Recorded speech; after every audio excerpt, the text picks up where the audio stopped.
إن الحمد لله نحمده ونستعينه ونستغفره ونؤمن به ونتوكل عليه ونعوذ بالله من شرور أنفسنا ومن سيئات أعمالنا من يهد الله فلا مضل له ومن يضلل فلا هادي له وأشهد أن لا إله إلا الله وحده لا شريك له وأشهد أن سيدنا وحبيبنا وطبيب قلوبنا محمد الذي أرسله بالحق بشيرا ونذيرا وداعيا إلى الله بإذنه وسراجا منيرا فقد قال الله سبحانه وتعالى في كلامه المجيد وفي فرقان الحميد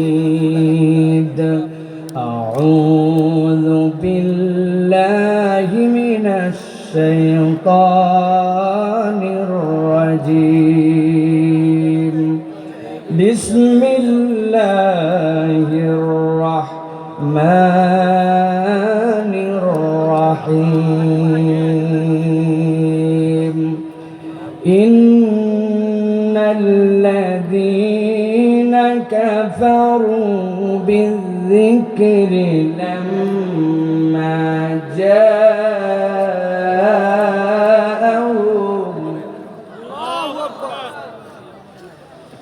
لما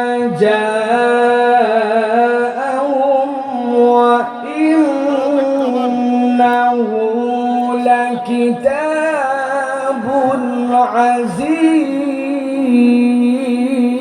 عزيز لا يأتيه الباطل من بين يديه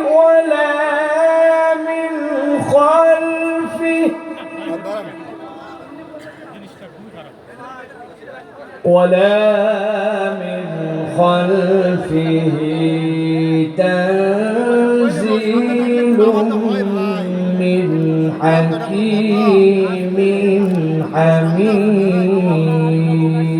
حميد وقال الله سبحانه وتعالى آمرا ومخبرا للمؤمنين والمؤمنات إلى يوم القيامة إن الله وملائكته يصلون على النبي يا أيها الذين آمنوا صلوا عليه وسلموا تسليما اللهم صل على محمد وعلى آل محمد كما صليت على إبراهيم وعلى آل إبراهيم إنك حميد مجيد اللهم بارك على محمد وعلى آل محمد كما باركت على إبراهيم وعلى آل إبراهيم إنك حميد مجيد الحمد لله দয়াময় মেহেরবান মাহবুব আল্লাহ রাব্বুল আলামিনের কাছে কৃতজ্ঞ হচ্ছি যে আল্লাহ রাব্বুল আলামিন আমাদেরকে আজকের এই মোবারক মজলিসে আসার বসার তৌফিক যোগ্যতা সুস্থতা মন মানসিকতা পরিবেশ পরিস্থিতি দান করলেন সে আল্লাহ রাব্বুল আলামিনের কাছে আমরা কৃতজ্ঞ হই সকলে পড়ি আলহামদুলিল্লাহ দরুদ এবং সালাম বর্ষিত হোক মানবতার মহান মুক্তির দূত আকায়ে নামদার তাজদারে মদিনা আপনার আমার প্রিয় রাসূল জনাবে মুহাম্মদুর রাসূলুল্লাহ সাল্লাল্লাহু আলাইহি ওয়াসাল্লামের প্রতি।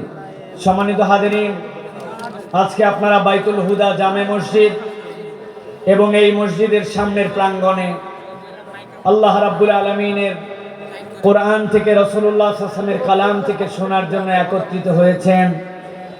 এই মাহফিল এবং এই মসজিদ, এই গ্রামবাসীর পক্ষ থেকে যে আয়োজন, আমি প্রথমে আপনাদের কাছে ক্ষমা চেয়ে নিচ্ছি যে আজকের আয়োজনের প্রথম দিকে যে অবস্থা হয়েছিল তাতে মনে হচ্ছিল যে এই আয়োজন আর সামনে কন্টিনিউ করা সম্ভব নয়, কিন্তু আল্লাহ রাব্বুল আলামিন তার দয়ায় এত চমৎকার করে আবার সব কিছু ঘুরায় দিলেন।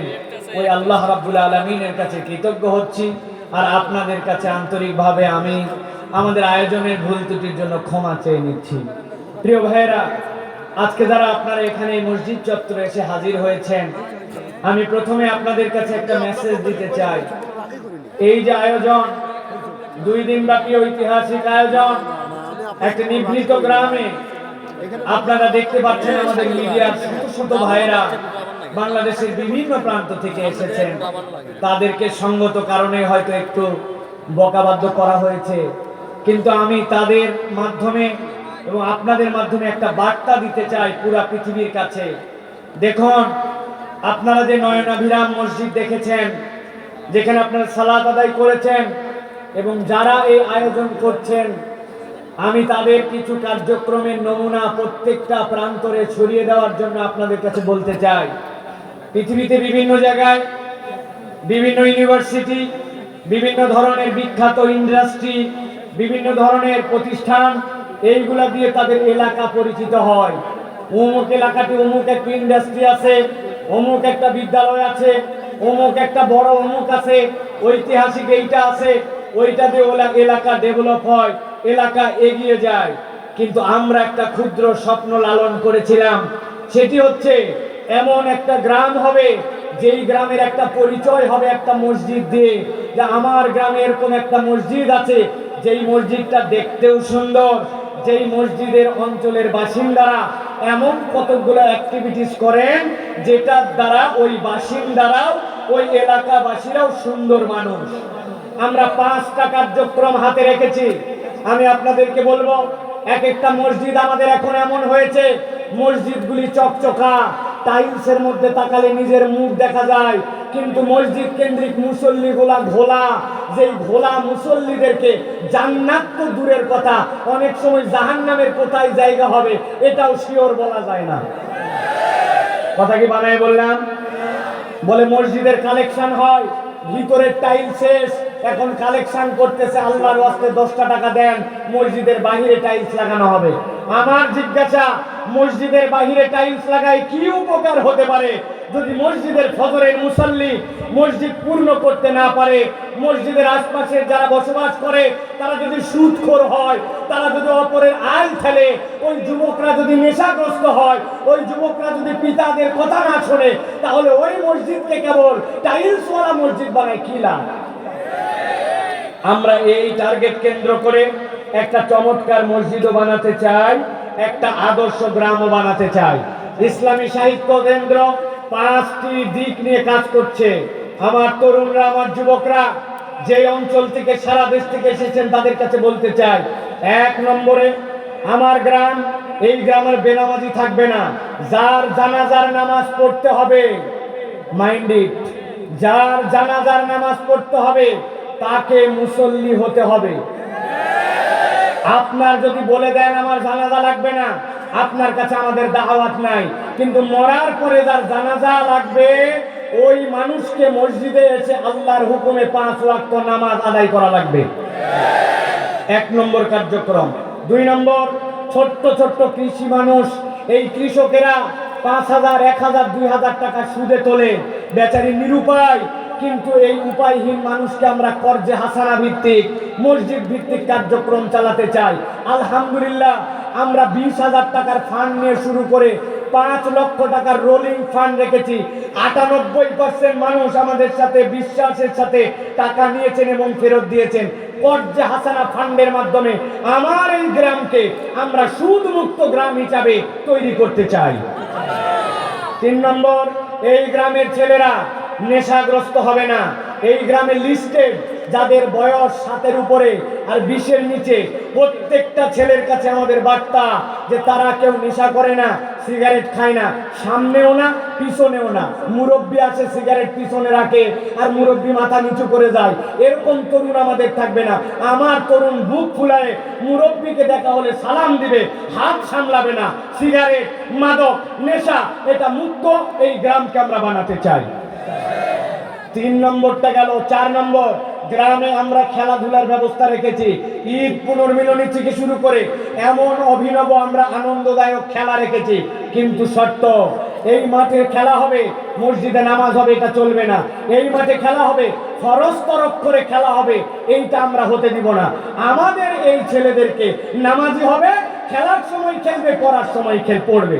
4 নম্বর, সর্বশেষ যেটা নিয়েছি, এটা আমাদের জন্য একটু কঠিন, কেননা সকলে আমাদের সাথে একত্র হতে চায় না।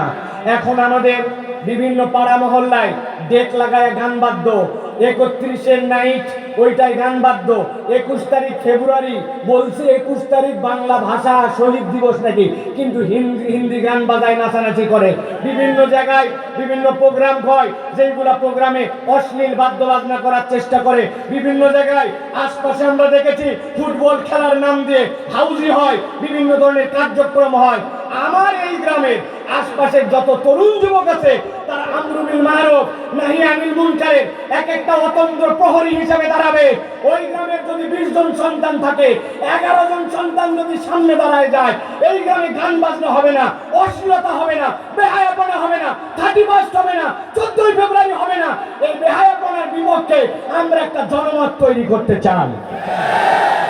কেবল সুন্দর মসজিদ বানায়া আসার পরে বলবেন বাহ, wow, take a selfie please. না, আমি এই সেলফিবাজি করার জন্য এই মসজিদ না। হ্যাঁ, আল্লাহর ঘরে একটা সেলফি আপনাকে তুলে যেতে হবে।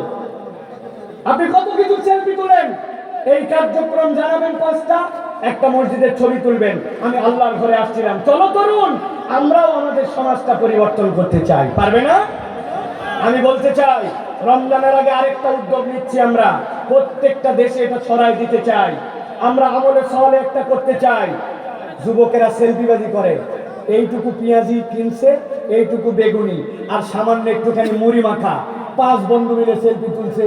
আমরা এখন অমুক জায়গাতে বিরিয়ানি পার্টি করতেছি, পেঁয়াজি পার্টি করতেছি। আমরা বলছি নতুন সেলফির কন্টেন্ট, নিউ আইডিয়া, নতুন সেলফির কন্টেন্ট। আমার তরুণরা, আমার যুবকরা সিদ্ধান্ত নিবে, আসতেছে রমাদান, রমাদানের আগে বুধবার দিন, কোন এক বুধবার 20টা বন্ধু মিলে এক জায়গায় হয়েছে। দোস্ত, তোর বাড়ির থেকে তুই নিয়ে আসবি একটুখানি বাথরুম ঘুষা ব্রাশ, আমার বাড়ির থেকে ঝাঁটা, তোর বাড়ির থেকে নিয়ে আসবি একটুখানি মশার জন্য কাপড়, আমার বাড়ির থেকে নিয়ে আসবো ঝুলঝাড়ু, তুই তোর হারপিক নিয়ে আসবি, আমি নিয়ে আসবো আমার মায়ের কাছ থেকে অল্প একটুখানি পাউডার। 10 বন্ধু একত্রিত হয়ে বুধবার গেছে এক মসজিদে। যাওয়ার পরে প্রথমে মসজিদের ফ্যানগুলা মুছে দিছে, এরপরে মসজিদের জানলাগুলা মুছে দিছে। ইমাম সাহেব, মুয়াজ্জিন সাহেবের জায়নামাজটা বের করে নিয়ে দায়িত্ব নিছে, এটা ভালো করে কসলায়া ধুয়া পরিষ্কার করব। ফ্লোরগুলা পরিষ্কার করে দিছে, যেখানে লাইট ছিল না 2-1টা লাইট কেটে গেছে, ওই লাইট লাগাই দিছে। অজুখানাগুলা ডলে ডলে ঘুষে মেজে পরিষ্কার করে চকচকা করে দিছে, বাথরুমটা পরিষ্কার করে দিছে। এরপরে 10 বন্ধু মিলে নিয়ত করছে, আজকে 2 দিন আমরা আর চা খাবো না, আমরা 2 দিন আর বিস্কুট খাবো না। 10 বন্ধু 10 টাকা করে জড়ো করে 100 টাকা তুলছে। তোলার পরে 2টা ফুলের গাছ নিয়ে এসে মসজিদের 2 পাশে লাগাইছে। অজুখানা ঝকঝকা, মসজিদের সুন্দর করে বাথরুম ঝকঝকা, মসজিদের ভিতরটা ঝকঝকা, ফ্যানগুলা পরিষ্কার, জানলাগুলা পরিষ্কার, লাইটগুলা ময়লা ছিল, জয়গুলা পাপোশ ছিল, পরিষ্কার করে। এবার আসো, টেক এ সেলফি প্লিজ। আমরা একটা সুন্দর কাজ করে মসজিদটাকে পরিষ্কার করেছি। আল্লাহ রাব্বুল আলামিন বলছেন, ইন্নাল্লাযীনা আমানু ওয়া আমিলুস সালিহাত, ঈমান আনার পরে এরকম নেক কাজ করবে যারা, আল্লাহ রাব্বুল আলামিন বলছেন তাদেরকে জানাই রাখো, যাওয়ার জায়গা অন্য কোথাও নয়। এরকম একটা কাজ যদি তার কবুল হয়, আল্লাহ তাকে জান্নাতে ঢুকাই দিবে। যুবক, আইডিয়া চেঞ্জ করো, নিজের আমল নামার পুঁজি বাড়ানোর সিদ্ধান্ত নাও। আমাদের সামনে সেই অপরচুনিটি এসেছে। সুতরাং বাইতুল হুদা মসজিদের চত্বরে আপনাদেরকে ডাকানো হয়েছে কেবলমাত্র আপনাদের কাছে গতানুগতিক কথা বলার জন্য নয়, গতানুগতিক ওয়াজ শোনার জন্য নয়। আমরা বলতে চাই, এখান থেকে আমরা একটা আদর্শ গ্রামের যে স্বপ্ন দেখেছি, পুরো বাংলাদেশে এই আদর্শ গ্রামের স্বপ্ন ছড়াই পড়ুক। চান আপনারা? কারা কারা চান দুই হাত তুলে দেখান। চান আপনারা? চান আপনারা? বলেন আল্লাহুম্মা আমিন। হাত নামান। প্রিয় ভাইয়েরা, এই স্বপ্ন আপনাদেরকে দেখতে হবে, তরুণদেরকে আগাতে হবে, আমাদের যারা ইয়াং আছেন তাদেরকে এগোতে হবে। আরেকটা কথা বলি, এটা আরেকটা নতুন কনসেপ্ট মাথার মধ্যে ঢুকায় রাখেন। এই কয়টা লাইন বাসায় যাই লিখতে হবে। আর কটা দিন পরে আসছে বিশ্ব মুমিন ঘরে খুব দামি এক মেহমান, মাহে রমাদান। মনে থাকবে? বলেন তো, আর কটা দিন পরে আসছে বিশ্ব মুমিন ঘরে খুব দামি এক মেহমান, মাহে রমাদান। আপনার মেহমান আসলে আপনি থাকার ব্যবস্থা করেন, খাওয়ার ব্যবস্থা করেন, গিফট দেওয়ার ব্যবস্থা করেন, তারকে বিদায় দেওয়ার জন্য আপনি কিছু হাদিয়া নজরানার ব্যবস্থা করেন। আপনি না বললেন বিরাট দামি মেহমান রমাদান।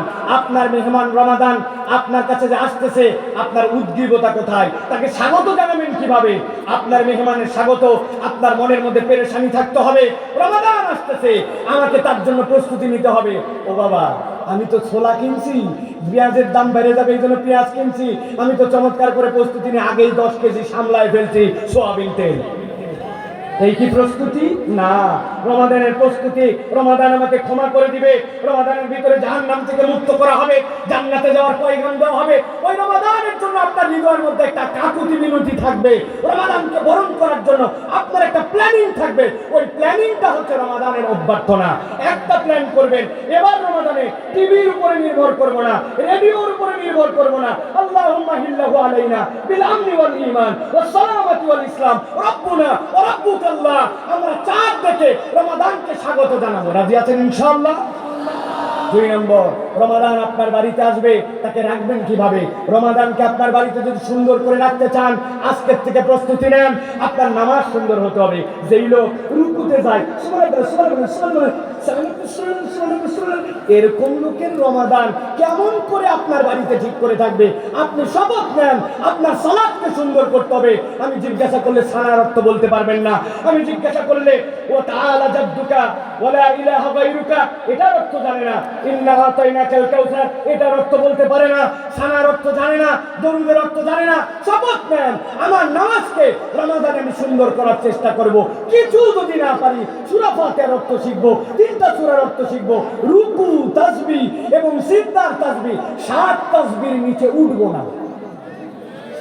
ঠিক না? বুঝে বলেন সুবহান রাব্বিল আযীম, সুবহান রাব্বিল আযীম, সুবহান রাব্বিল আযীম, সুবহান রাব্বিল আযীম, সুবহান রাব্বিল আযীম, সুবহান রাব্বিল আযীম, সুবহান রাব্বিল আযীম।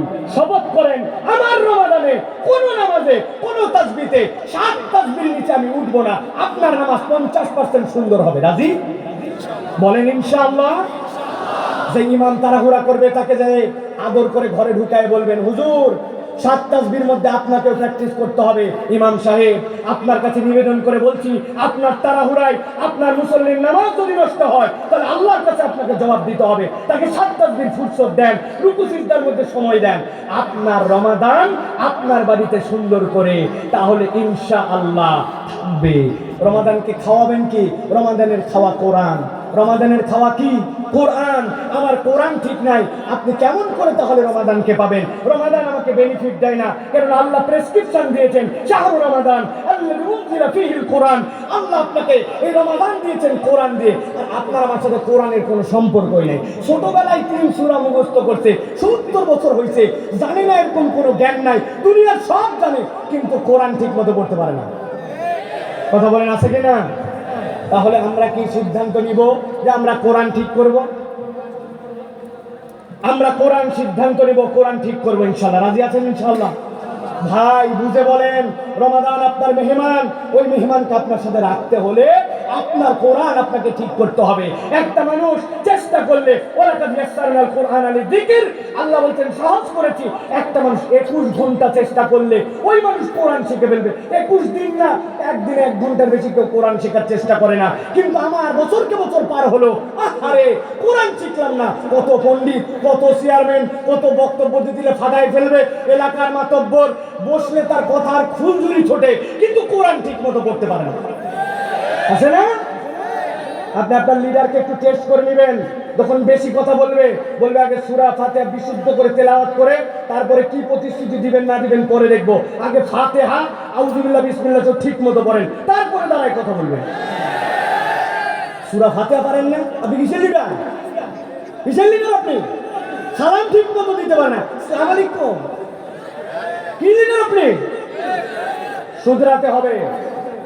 এই রমাদান আপনার আমার, এটা কোন লিডারকে পার্সোনাল কথা বলছি না, এই কথা কেবল এখানে থাকতেছে না, প্রতি মানুষের কাছে যাবে।